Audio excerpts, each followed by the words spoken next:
So the last part of today's class will be concerned with food, cooking, dining, and such aspects of private life. As I mentioned already, most of the foodstuffs were delivered from specialized shops. Even if some aspects of shopping were changing in the Victorian world, like the department stores were becoming popular. If you were shopping for clothes or household decorations, still they didn't have supermarkets. You would buy your foods from specialized grocers, greengrocers, butchers, bakers, and other such shops run by traders or artisans, like in the case of bakers. Very often in middle class households, the purchases were delivered to the house, to the kitchen, by delivery men from those shops. Most cooking in the Victorian households was done on coal fire. We talked about it when we talked about the railways and technologies and such. Not all kitchens had a baking stove, so it was still popular to have your food prepared outside by a local baker and brought home ready-made, hot from the oven. So that's something that was quite different than today. Another thing which is perhaps different is how economical Victorian cooking was, and generally when we talk about Victorian values expressed through the activities of daily life, it's mostly about two things: cleanliness and not wasting.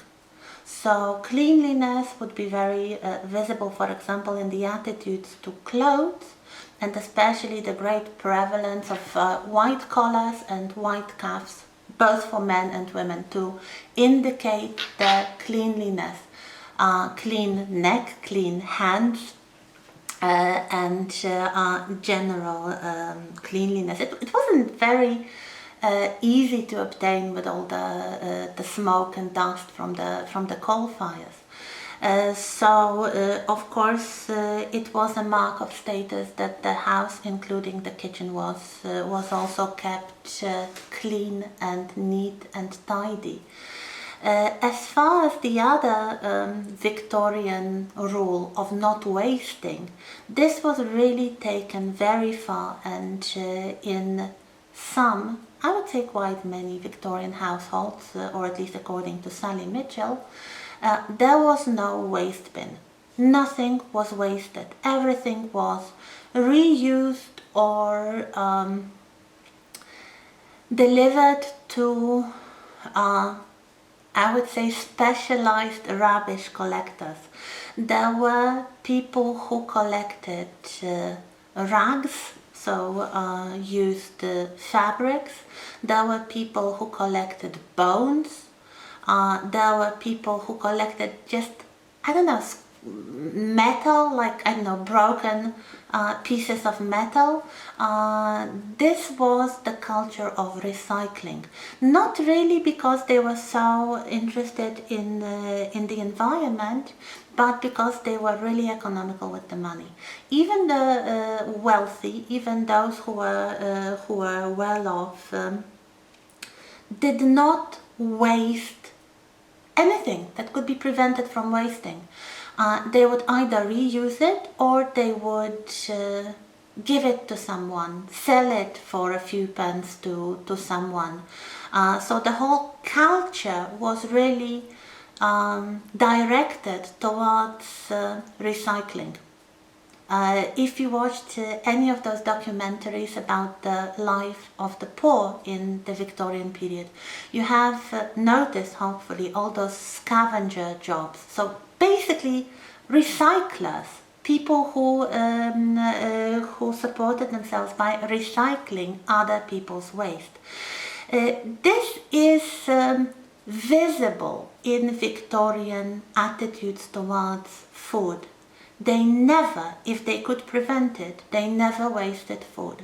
So very often they would, for example, have a big chunk of meat as roast meat on Sunday. If they could roast it at home, they would do it. If not, it would be roasted at a local baker's shop, or there were like specialist butchers who also prepared meats, and the remains, it would be, well, a big piece of meat that was not supposed to be eaten at one meal. So the remains of the roast meat from Sunday would be used in all kinds of dishes, like soups or pies or casseroles or meat salads, you name it.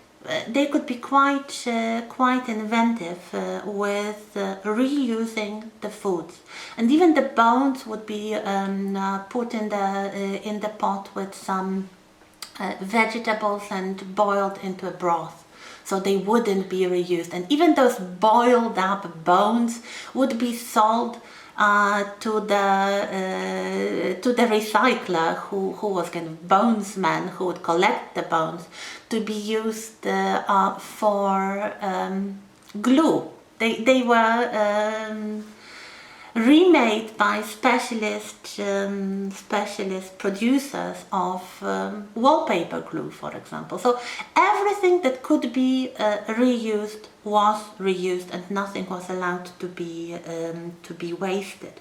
You can find lots of materials and books, and I have one little book here called Victorian Cookery, Recipes and History, made by English Heritage. They also have a website, so you can actually read their materials, watch short films, and there are lots of films on YouTube, either professionally made or by enthusiastic amateurs, sometimes verging on a professional level, who recreate Victorian recipes. So if you'd like a taste for yourself of Victorian recipes, you can find them online with no problems. There are lots of books published in the Victorian period. Of course, Mrs. Beeton's book of household management is one of them. Very often they would include recipes, or even such, as you can see, illustrations, because the most important thing about food, especially the food that would be served to guests in the Victorian world, was presentation. Presentation was more important even than the taste. That is probably why for a long time after the 19th century, so well into the 20th century, until, I don't know, 1990s perhaps even, the British cuisine had a very bad reputation. This was believed or sometimes said to be the worst tasting cuisine in the world. I'm not sure it was true. I think that many of the traditional English or even Victorian recipes are very tasty and very original, but some of the aspects of food culture that became especially important in the 19th century might have given British cuisine a generally bad name. So one such thing was the constant reusing of any products to eliminate waste. Another thing was this obsession with presentation, even at the expense of taste. And then there were some fashions or even some prejudices against some foods. For example, raw foods, even raw vegetable salads were generally distrusted. They were not very popular, and the Victorians believed that vegetables and basically everything should be thoroughly boiled. So to the modern taste, it would probably not be very tasty, and we now prefer our food with a different texture, let's say, than what was popular in the Victorian period. Of course, the kind of foods that were eaten depend a lot on the budget of the family, on the social position of the family, on the kind of dinners that they were giving, and this kind of formalized entertainment that they engaged in. There are different fashions for that, usually including hard to get, seasonal, expensive ingredients, such as exotic fruits out of season, let's say. This was something incredible. If you could have a pineapple for Christmas, this was like, wow, you would really wow your guests. If you could have some expensive foodstuffs, like very expensive spices, let's say like saffron or nutmeg, they were brought from the colonies. They were expensive. If you could use a lot of them, great. On the other hand, some foodstuffs that are expensive today were not so in the Victorian world. For example, most of the seafood, like oysters. Oysters were poor people's meal, poor people's meat. They were kind of cheap source of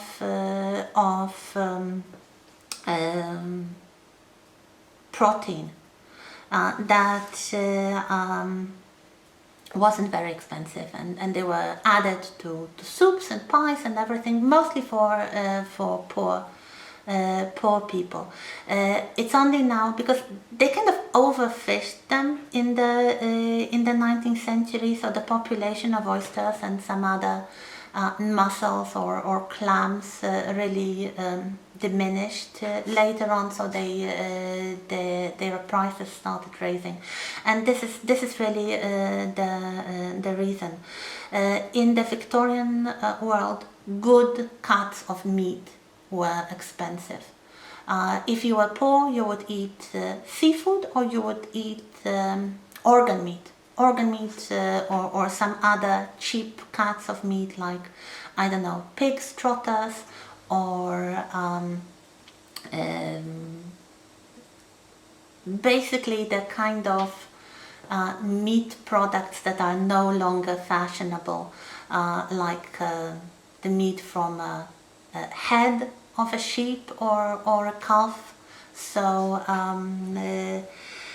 if you watch some documentaries, there are some funny documentaries about Victorian food culture. There is one called The Supersizers, and they sample different recipes from different historical periods. So there's one episode called The Supersizers Go Victorian, and they are treated to some authentic Victorian recipes, and of course it includes I don't know, a sheep's head or some organ meat or such things, and they find it shocking because nowadays most people don't eat such foods because they are made into, I don't know, sausages or food for cats and dogs.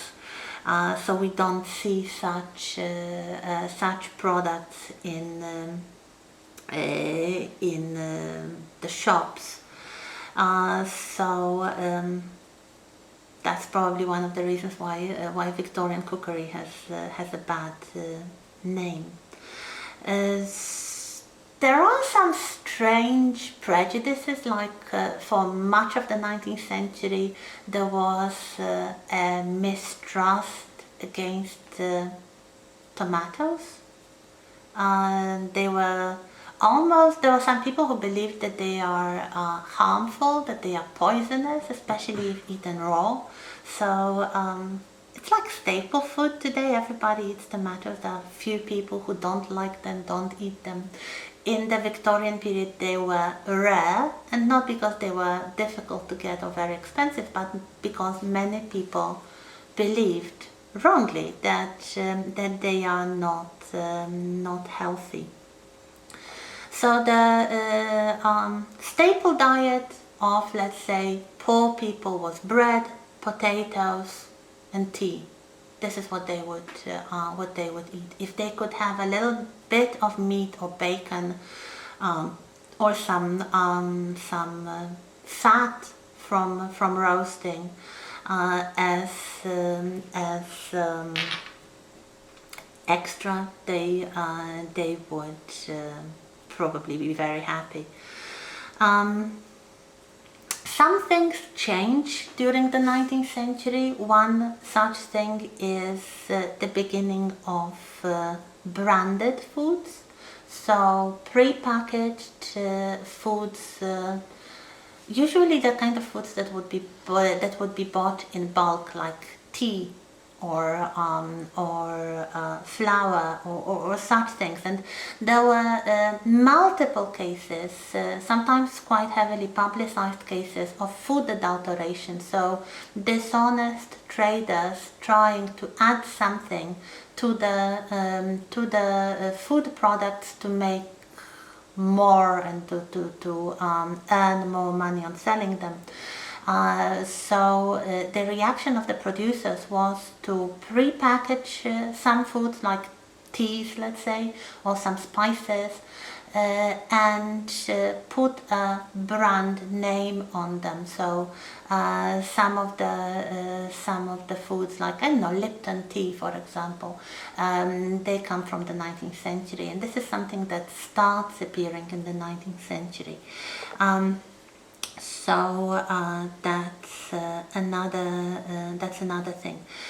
Canned foods that could travel long distance. This is also a novelty. And as all novelties in the Victorian period, they become fashionable and popular. So this was really the way to deal with the dishonest practices of some traders. So that's it. Definitely they ate less prepared foods, so everything was made from scratch. There was a limited number of ready-made foods that you could buy, so everything was made at home, starting with, I don't know, scrubbing the vegetables and portioning the meats and basically doing everything from scratch. They didn't have refrigeration as a rule, so if they wanted to preserve some foods, they had to resort to other methods. Usually potting foods was quite popular, so they would be preserved in fat, in kind of potted meats, for example, so they would last longer. Sweets and desserts were gaining popularity, perhaps to the general detriment of the health of the population, but this was getting cheaper and this was getting more and more available, and of course everybody loved that, because sugar is an addictive substance, so That's what happens. The last thing probably to mention are the social customs connected with meals. So a dinner was full of social rituals. There were different types of dinner, and some of them were more prestigious than others. There were basically two types, the French style dinner and the Russian style dinner. In the French style dinner, all the dishes were displayed on the dinner table at the same time, so people would just serve themselves from the table. In the Russian style dinner, that became popular slightly later because it was more expensive and more of a status symbol, the courses in the dinner were served individually by servants. So each of the guests would be served their portion of each course during the dinner. Sometimes a dinner could have multiple courses. So the first one was usually some sort of soup or a selection of soups. And then there was some fish or seafood. Then there was the main entree, which was usually meat. So roast meat, sometimes roast chicken or other meat dishes. Then there might be a second or even a third course with different things, some more meats and pies and vegetables and so on. Then the family and the guests would withdraw, so the servants would clear the table and lay it again for the dessert. So the family and guests would take a bit of rest, go to the drawing room, have a little, I don't know, conversation or listen to some music. Or do such entertaining, and then they would be back for dessert and tea, coffee, and sweets. Very popular kind of sweet were, for example, jellies, because they could be served in very elaborate shapes. So jelly molds were very popular, and you would get that. If you'd like to know more about different social classes and the way that each of the classes called the meals during the day, like what was a dinner, what was a supper, what was a tea, I think I will refer you to Sally Mitchell's chapter. So yeah, I guess that's it. That's about the fashion design. It's all connected with status symbols and such. So that's it. Enjoy the Christmas break and see you next time in the new year.